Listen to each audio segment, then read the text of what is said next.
Hola y bienvenidos a mi canal de YouTube una vez más. Hoy tenemos el caso de Anne Fahey. Ahí arriba en esta pantalla pueden ver el resto de mis casos. Acá abajo tienen mis redes sociales por si quieren seguirme en alguna de ellas. Y sin nada más que decir, comencemos.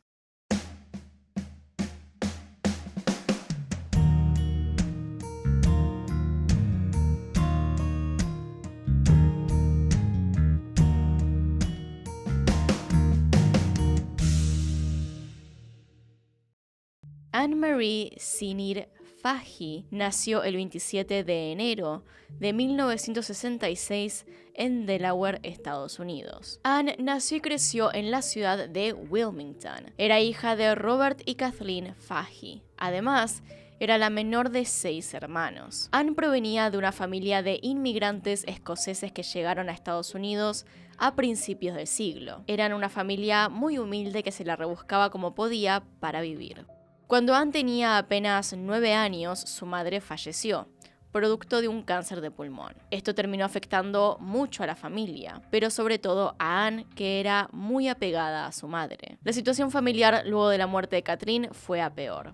El padre, Robert, desarrolló una gran depresión y alcoholismo. Los hermanos más grandes tuvieron que ocuparse de los más pequeños y ocupar el rol de líderes de la familia. Pese a las dificultades en su vida temprana, Anne siguió adelante con su vida. Terminó la escuela secundaria y comenzó a estudiar en la universidad la carrera de Relaciones Internacionales. Mientras estudiaba, recibió otro duro golpe en su vida cuando, en 1986, su padre falleció también producto del cáncer. Esta vez tenía leucemia. Luego de graduarse, Anne comenzó a trabajar como asistente de Thomas Carper, un congresista por el Partido Demócrata. Anne se ganó la confianza de Carper rápidamente. Entonces, cuando en 1992 él fue electo como gobernador de Delaware, se llevó a Anne consigo para que siga siendo su asistente. Para el momento de los hechos, Anne se encontraba en una relación con Michael Scanlan y parecían estar muy bien juntos. Michael había conocido ya a su familia y de hecho él pensaba que iban camino al matrimonio de lo bien que se llevaban. Annie, como le decían sus amigos, decidió darle de apodo Miguel, ya que ella hablaba también español fluido y a veces traducía los nombres para dar apodos. En aquel tiempo su vida se veía bastante estable y si bien no ganaba mucho dinero con su trabajo, de todos modos parecía ser feliz, al menos visto desde afuera. Sin embargo, Annie le había guardado un secreto importante a sus seres queridos y ese secreto más tarde terminó matándola. Dado entonces este pequeño contexto, pasemos al día de los hechos.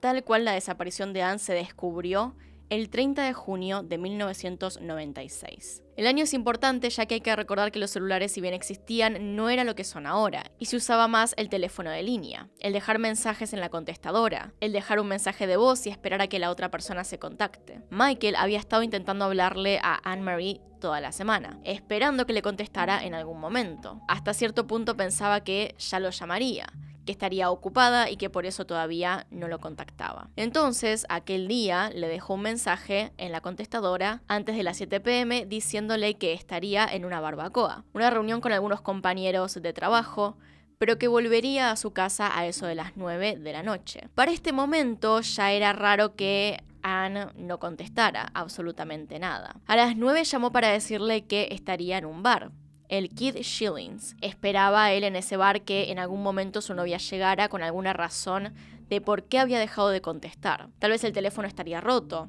tal vez tenía mucho trabajo, lo que fuera, pero ella nunca llegó. Al día siguiente tenían planeado ambos una cena con Robert Fahey, hermano de Anne. El horario y lugar ya estaban pactados, por lo que era la última oportunidad para que su novia apareciera, pero tampoco lo hizo. Michael incluso fue hasta su departamento ese día y ahí descubrió que su auto, un Jetta verde, seguía estando estacionado frente a la casa como si nada. Ese sábado, cerca de las 10 p.m., Michael decidió finalmente contactar con la hermana de Anne Marie, Kathleen, una fisioterapeuta de 36 años en aquel momento. A ella tampoco le había contestado los mensajes y comenzaba a preocuparse cuando Michael la llamó. De hecho, también al parecer debían juntarse en algún momento de la semana, pero no le contestaba nada. Con la llamada de Michael, Kathleen decidió, antes que ir por la policía, pasar directamente por la casa donde su hermana vivía. un lugar que compartía con el dueño del lugar. Dicho dueño le dijo que hacía días que no la veía. Mientras tanto, de todas formas, Kathleen había hecho algunas llamadas para despejar dudas. Sabía que su hermana no había ido al trabajo el viernes, pero pensó que era posible que estuviera con alguna amiga, así que llamó primero a una mujer que trabajaba en la misma oficina que Anne, Ginny Columbus. Ginny en realidad no sabía nada, así que Kathleen llamó a su hermano, a Robert, con quien Anne se encontraría ese sábado. Pero él tampoco sabía qué estaba pasando. De hecho, estaba junto con su esposa esperando a la pareja, pensando que eran muy impuntuales o que habrían tenido algún problema con el auto. De nuevo, era 1996, los mensajes se dejaban en máquinas contestadoras, y para escucharlas las personas debían estar en sus casas o a veces desde un teléfono público u otro teléfono, llamando al propio número de línea y tocando un código. Es decir, se podían ver esos mensajes, pero no era tan inmediato como lo es ahora. Así que lo que debían hacer era simplemente esperar. Robert no tenía forma de saber lo que estaba pasando. De hecho, se suponía que se encontrarían a las 6:30, pero como la pareja no llegó, se fueron al restaurante a esperarlos. Ya eran las 9:30 y no habían llegado, así que él sabía menos que su hermana. Ginny Columbus luego llamó a Kathleen para decirle que Jill Morrison, otra ayudante del gobernador y amiga íntima de Anne, le había dicho que no tenía noticias suyas. Cualquiera que conociera a la extrovertida y sociable Annie sabía que si ninguno de sus amigos más cercanos tenía idea de dónde estaba o qué le pasaba, algo andaba mal. Ginny dijo que ella también iría al departamento. Kathleen llamó a la policía de Wilmington mientras esperaba a Michael. En el medio de todo esto, entonces, Kathleen decidió llamar a la policía de Wilmington para adelantar un poco las cosas. Si bien previo a esto Kathleen y Michael la habían visto de buen humor, Kathleen había notado que su hermana estaba muy flaca, demasiado flaca. Ella solía verla con ropa muy suelta, de modo que no fue hasta la semana previa a la desaparición que se dio cuenta, cuando había ido junto con Anne a comprar un traje. Ahí fue cuando vio el cuerpo de su hermana por debajo de la ropa holgada. Pero de nuevo ella se veía bien de ánimos.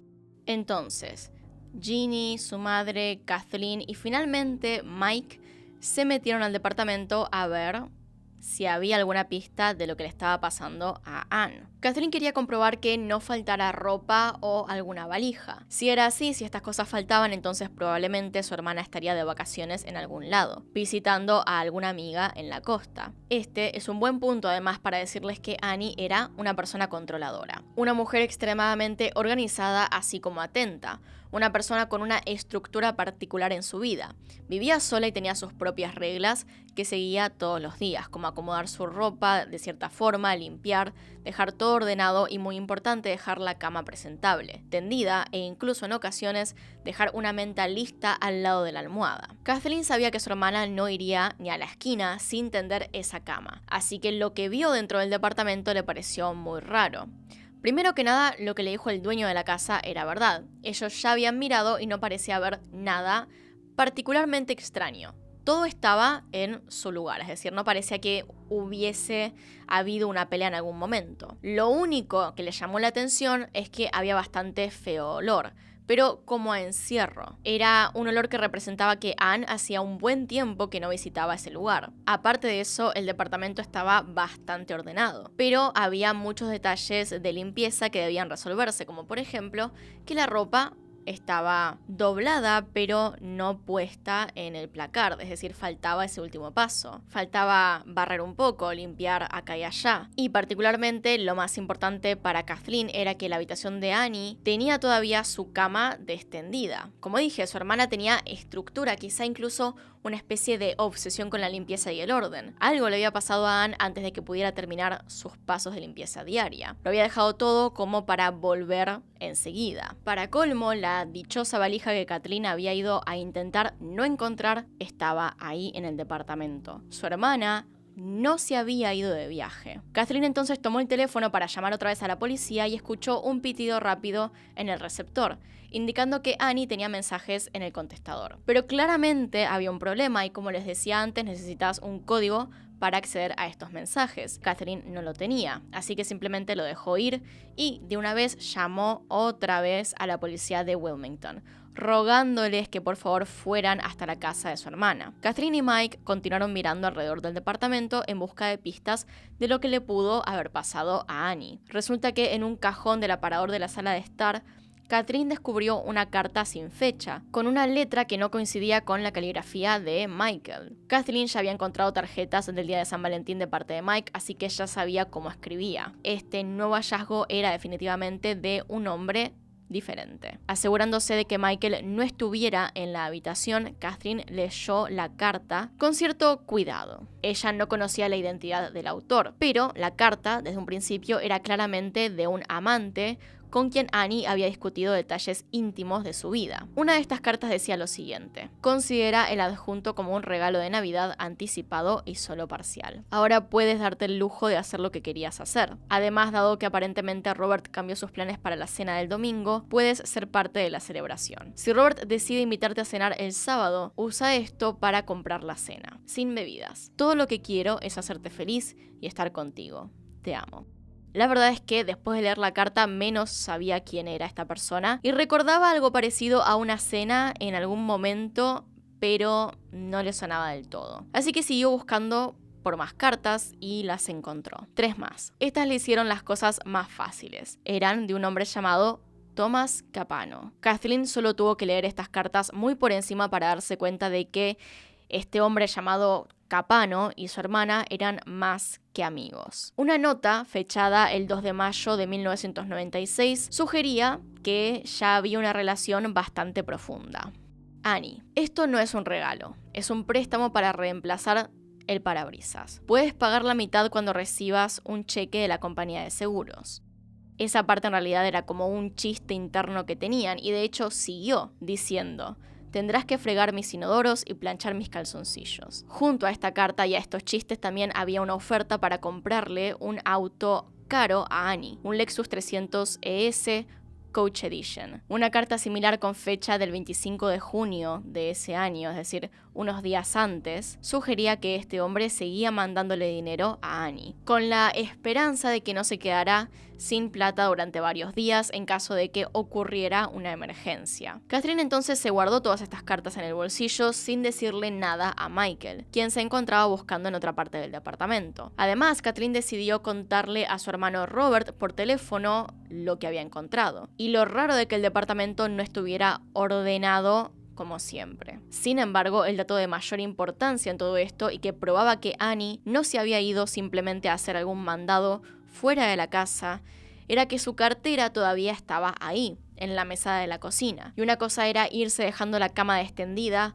mientras que otra era directamente no llevar nada encima. Ya en ese momento, Catherine le preguntó a Robert si sabía que Annie se hablaba con Thomas Capano, o si sabía que había estado en una relación con él, a lo que Robert le dijo que no. Él sabía perfectamente quién Capano era. Estaban hablando de un hombre muy importante en ese lugar.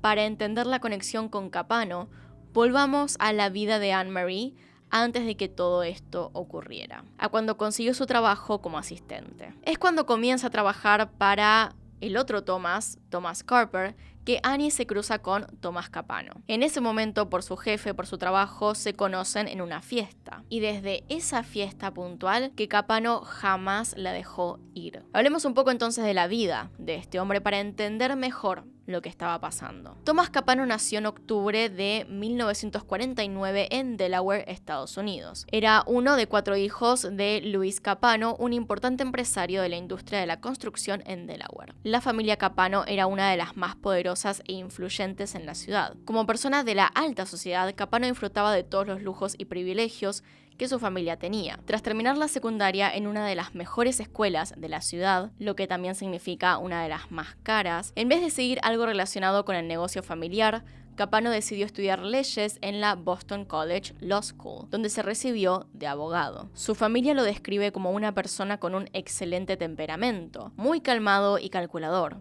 Alguien que jamás causó problemas. Imaginen en una familia rica, donde básicamente sus padres podrían limpiar cualquier desastre que hiciera. Ellos mismos dicen que con él jamás tuvieron que hacer tal cosa. Era bueno en todo, en sus estudios, deportes, hobbies, un ejemplo a seguir para sus hermanos. Gracias a las influencias de su familia, Capano llegó a ser el procurador general del estado de Delaware. Además de su importante trabajo y la empresa familiar, Capano tenía una esposa a quien había conocido en la universidad y 4 hijas. Una vida realmente exitosa para los estándares de esa época. Una persona que parecía tenerlo absolutamente todo. Es entonces trabajando como procurador general cuando Carper se convierte en gobernador y trae consigo a su secretaria Anne, que estos terminan cruzándose. Pero quiero dejar más que nada en claro que Capano tenía conexiones, es decir, más allá de la riqueza de su familia, él mismo era una persona muy capaz, alguien que utilizó su carisma y su inteligencia para formar relaciones con gente de poder. Con esto podría fácilmente pedir favores si los necesitaba, y encima de todo era un abogado, así que su vida estaba resuelta por todos los frentes. Una persona que puede escaparse de cualquier cosa sin consecuencias no tuvo mejor idea que engañar a su esposa. Varias veces. En 1977, cuando tenía 28 años y solo 5 años de casado, Capano comenzó a perseguir a Linda Marandola, de 23 años, secretaria legal de un amigo suyo. Marandola había acompañado a los 2 hombres a almorzar en varias ocasiones, y Capano pronto le invitó a almorzar solos. Varios meses después de que comenzaran sus relaciones durante el almuerzo, Marandola se encontró con Capano en un bar de Wilmington. Capano le invitó a tomar algo y tuvieron relaciones. Ella inmediatamente se sintió culpable por hacer esto, y cuando Capano la llamó para concretar otra cita, ella se negó. Capano, aunque en ese momento habría sido cortés, también era muy persistente. Continuó llamándola varias veces. Y después de una noche de borrachera en su despedida de soltera, a la que él asistió, ella aceptó su oferta de ir hasta su casa. Capano le explicó que ese día su esposa no estaba. Para entonces él había desarrollado una fascinación por Marandola, quien nuevamente se arrepintió de haber tenido relaciones sexuales con Capano y otra vez rechazó sus avances sexuales. Es decir, Capano intentó una y otra vez que esta mujer se separara y se fuera con él. Incluso cuando ya todo estaba dicho y ella estaba casada, él le escribió una carta diciendo que le hubiera gustado que la madre de su hijo fuera ella. Realmente estaba obsesionado con Linda Marandola. Linda fue con su jefe para decirle lo que estaba pasando. Este hombre le dijo que ya pararía, que todo estaba bien, que Capano era así. Pero no paró. En una conversación con un amigo, Capano le comenzó a contar lo que estaba ocurriendo y que quería hacerla sufrir. Este amigo era Joseph Riley, y Capano intentó pedirle que le enviara un mensaje a Linda diciéndole: la quiero lastimar. ¿Podrías hacer que alguien la golpee en la cabeza o que la atropelle un auto? Joseph Riley, por su lado, contactó a un ex detective del FBI para contarle lo que Capano le había dicho. Con el tiempo, Capano fue desistiendo de la idea de lastimar fatalmente a Linda, pero insistió en que Riley la acosara con llamadas telefónicas. Pronto Capano le dijo que prefería que ahora molestara al esposo de Linda. Lo que él no sabía, por supuesto, era que Riley le estaba diciendo todo al ex detective. Había grabado todo lo que Capano dijo, incluso pidiéndole que repitiera partes para que se entendiera bien. Aún así, con las grabaciones de voz, nada se hizo. Capano no tuvo consecuencias por acosar a Linda, a su esposo y a su familia. Tampoco por decir que quería hacerle daño o incluso matarla. Un tiempo después, cuando ella se separó de su esposo, Capano volvió a intentar estar con ella, a pesar de haber querido atropellarla previamente. Incluso le hizo un regalo bastante caro y atento. Pero cuando se sentaron a comer y Capano le preguntó si había estado con otros hombres antes de verlo a él, y ella dijo que sí, la insultó y se fue del lugar. Para 1981, Capano se dedicó a perseguir a otra mujer llamada Debbie Williams. Esta relación duró muchos años. Debbie sí quería estar con él, tanto que cuando se separó le pidió a él que también se divorciara, pero no lo hizo, diciendo que no podía hacerle eso a su familia. Aún así, Capano estaba obsesionado con ella, y realmente, si les relatara cada cosa que hizo este hombre entre acosos e encubrir a familiares por diferentes delitos, estaríamos acá unas 3 horas probablemente hablando solo de la vida de Capano. En aquel momento él era una persona de mucho cuidado, un millonario con el cual no había que meterse. Pero dejemos eso de lado para volver al descubrimiento del departamento vacío de Annie. Kathleen descubrió que Robert sabía sobre el desorden alimenticio de su hermana, porque ella misma le había pedido dinero para pagar las sesiones de terapia que necesitaba. Robert entonces se acordó de esto y le dejó a la psicóloga de Annie un mensaje pensando que quizá ella sabría algo sobre la ubicación de Annie o tendría alguna teoría de dónde podría estar. Y por otro lado, la esposa de Robert, quien trabajaba en una compañía farmacéutica, dijo que temía que Annie se hubiera tomado una sobredosis de pastillas, aquellas que encontraron en su departamento. Llamaron también a Kim Hortzman, una mujer con quien Annie había ido a la escuela y también con quien tenía una casa de playa. Kim dijo que no había visto a Annie, pero se cayó un detalle, y es que en realidad ella sabía que Annie tenía una relación con Capano, y en algunos puntos esa relación le preocupaba. Había salido a comer con él en algunas ocasiones, y en una de las últimas Capano le habló sobre los problemas alimenticios de Annie, diciéndole que se daría cuenta cuando la viera que estaba demasiado flaca, y le preguntaba si podrían meterla en un centro de rehabilitación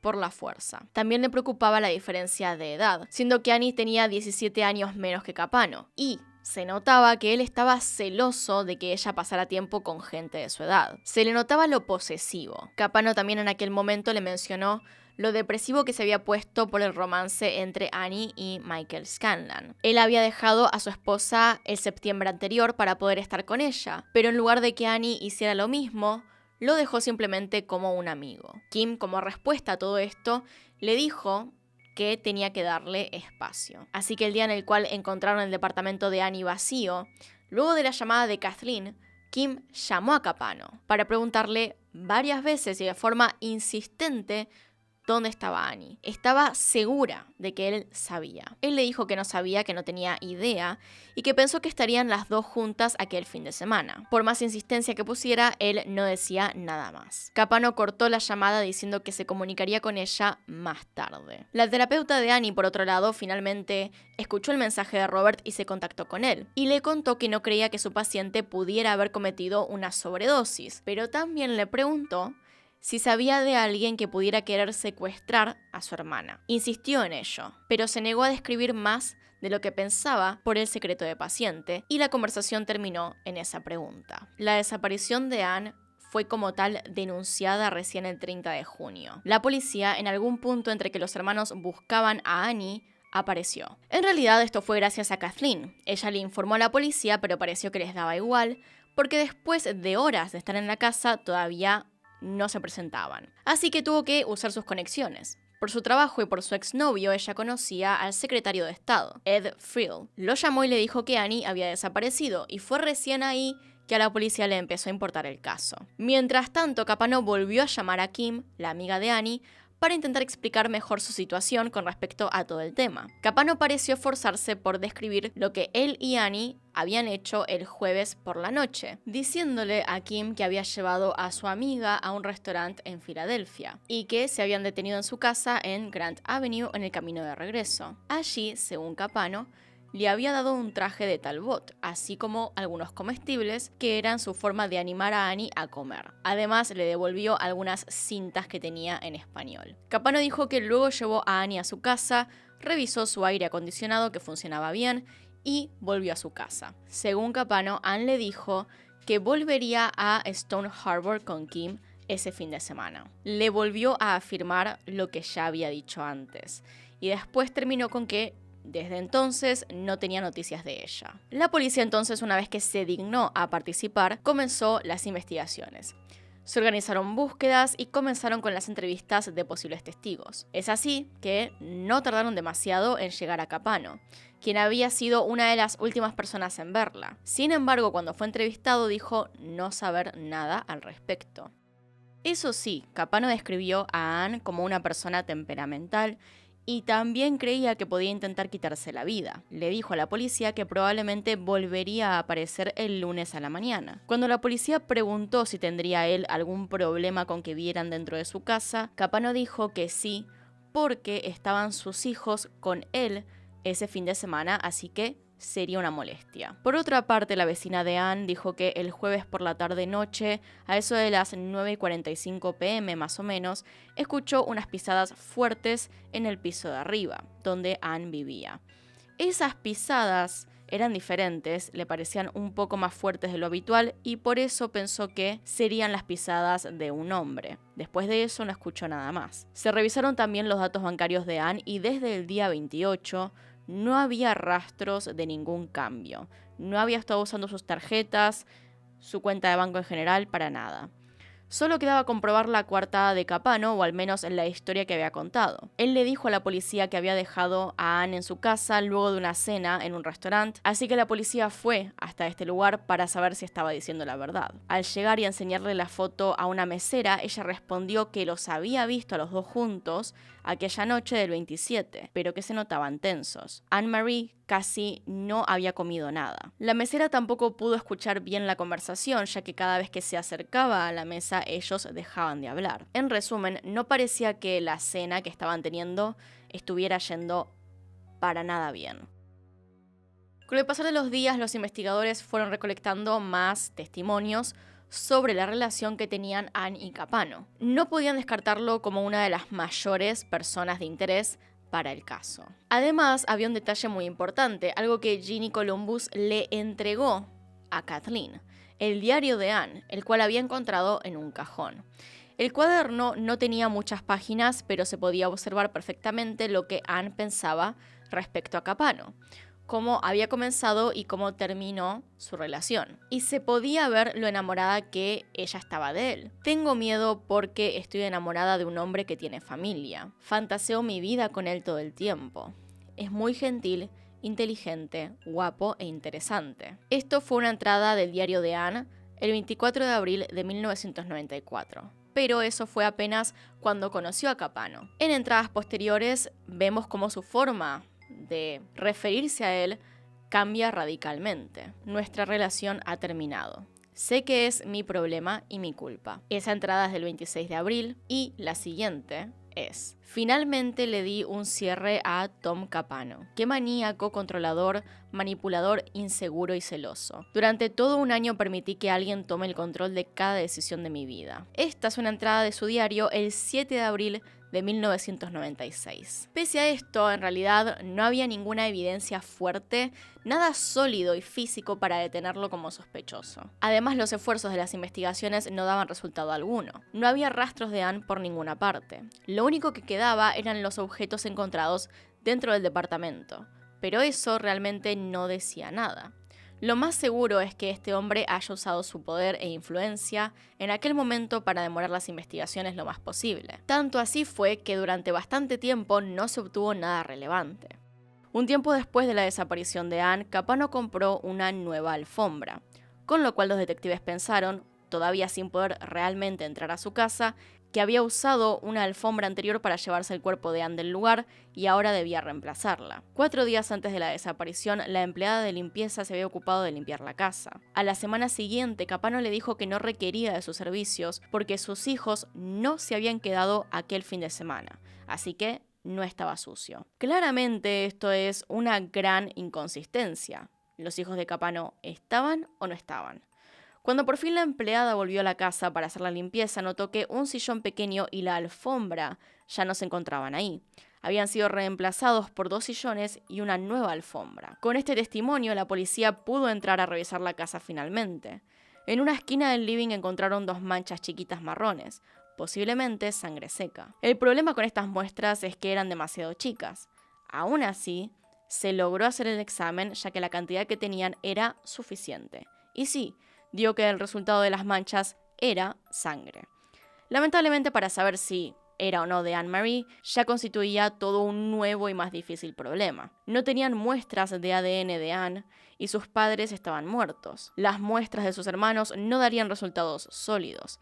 Necesitaban algo mejor. Intentaron ir a un centro en el cual Anne-Marie había donado sangre recientemente, pero ya era muy tarde. Con un poco de tiempo e insistencia, finalmente lograron que trajeran de vuelta el plasma, y con eso intentaron sacar ADN. En un evento inesperado, todavía quedaban células de sangre del cual extraer dicho ADN. Y, como estarían esperando, sí, la sangre encontrada en la casa de Capano era de Anne-Marie, o al menos los exámenes indicaban que la probabilidad de esto era alta, muy alta. Fue así que pasó más de 1 año y medio hasta que finalmente el hermano de Capano, Jerry, dio una clave para desenredar el caso y finalmente sacar algunas dudas del camino. La policía había logrado llevárselo y revisar su casa por tenencia de armas y sustancias ilícitas. Con la promesa de inmunidad, Jerry comenzó a hablar y a explicar en detalle todo lo que había pasado, hasta donde sabía, con su hermano. Primero, lo llevaron dentro de una conservadora en un bote y la tiraron con el cuerpo dentro. Como la conservadora no se hundía, le dispararon para ver si así finalmente lo hacía, pero tampoco fue el caso. Así que recuperaron la conservadora del agua, sacaron el cuerpo de adentro y luego lo tiraron atándolo con un ancla para que se hunda. Después se deshicieron de todo lo demás, incluyendo la conservadora. Jerry también dijo que en realidad su hermano le había pagado y le había dicho que el cuerpo era de una persona que estaba extorsionándolo y que se encontraba en juego su familia, así que por eso debían deshacerse de él. Según este hombre, esa era toda la explicación que él tenía. No sabía nada de esta mujer, no tenía idea quién era ni qué estaba haciendo exactamente, solo sabía que su hermano necesitaba ayuda y además que le había pagado una buena cantidad de plata. Cuando los investigadores escucharon esto, fueron inmediatamente a buscar por esos lugares que el hermano de Capano había descrito. Lamentablemente, nunca pudieron hallar el cuerpo, pero sí encontraron la conservadora, que la había recuperado del agua un pescador de la zona. Con esto, la policía ya tenía suficientes pruebas para arrestar a Capano como sospechoso por el homicidio de Anne Fahey. El juicio se llevó a cabo en 1998. Los investigadores no fueron capaces de encontrar el cuerpo para ese momento ni el arma homicida, por lo que las evidencias más fuertes del caso eran la conservadora y muchísimos testimonios, entre ellos, por supuesto, del hermano de Capano. Y es así como se formó la verdadera historia de lo que pasó con Anne Marie Fahey. Volvamos un poco al principio. Capano ya era conocido por tener varias amantes y cuando conoció a Anne comenzó una nueva relación extramatrimonial. Abusando de su posición de poder, encantó a Anne con su carisma. A pesar de la diferencia de edad, que era 17 años mayor que Anne, ella estaba genuinamente enamorada de él. Es así como comenzaron los encuentros a escondidas entre ellos. Capano siempre citaba a Anne a las afueras de la ciudad, le compraba regalos. Al principio la relación parecía ir bien, pero poco tiempo después empezó a salir a la luz la verdadera personalidad controladora y manipuladora de Capano. Poco a poco fue prácticamente manejando la vida de Anne en todo aspecto. Le decía cómo tenía que vestirse, qué tenía que comer, con quién podía hablar y con quién no. La relación comenzó a tener sus altibajos.